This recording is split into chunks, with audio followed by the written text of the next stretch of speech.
Des avocats de Toumba Diakité. Écoutez,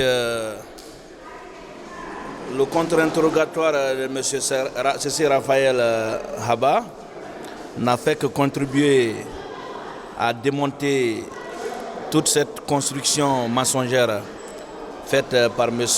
Aboubakar Diakité pour accabler le président Moussa Dadis Camara. D'abord sur sa personnalité, il a été démontré par son co-accusé que c'est un bon consommateur de la bière, ce qui ne rime pas avec la personnalité qu'il avait affichée ici au cours de son interrogatoire et de son contre-interrogatoire. Je ne sais pas si quelqu'un d'autre viendra me dire que l'alcool rime bien avec le Coran. Ça, c'était la première chose. La seconde chose, c'est qu'il y a eu des contradictions ouvertes et manifestes entre les déclarations de M. Aboubakar Diakité et celles de M. Cécile Raphaël Haba. Sur les personnes ayant été au stade en compagnie du commandant Aboubakar Sidiki Diakité, contrairement à ces déclarations selon lesquelles il a été au stade avec Formos seulement, Raphaël vient prouver le contraire en disant que devant les membres de la commission d'enquête internationale, Aboubakar Diakité alias Toumba a bien déclaré avoir été sur les lieux avec ses amis.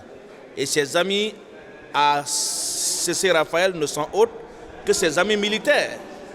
Donc ça encore, ça contribue davantage à démonter le mensonge, les contre-vérités fomentées par M. Diakité.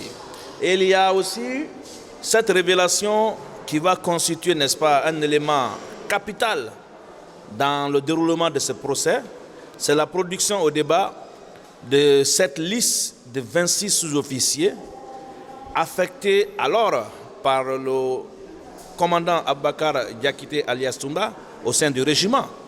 Vous verrez sur cette liste que M. Diakité a signé en sa qualité de commandant du régiment. Et pourtant, dans les audiences précédentes, il a clairement dit ici qu'il n'était pas le commandant du régiment et que le commandant du régiment était le président Moussa Dadis Camara. Voilà le mensonge démasqué, voilà des contre-vérités qui commencent à se révéler, voilà enfin le triomphe de la vérité, ce qui porte à croire que toutes les affabulations organisées, dissillées par M. Diakité contre le président Moussa Dadis tombent comme un château de cartes.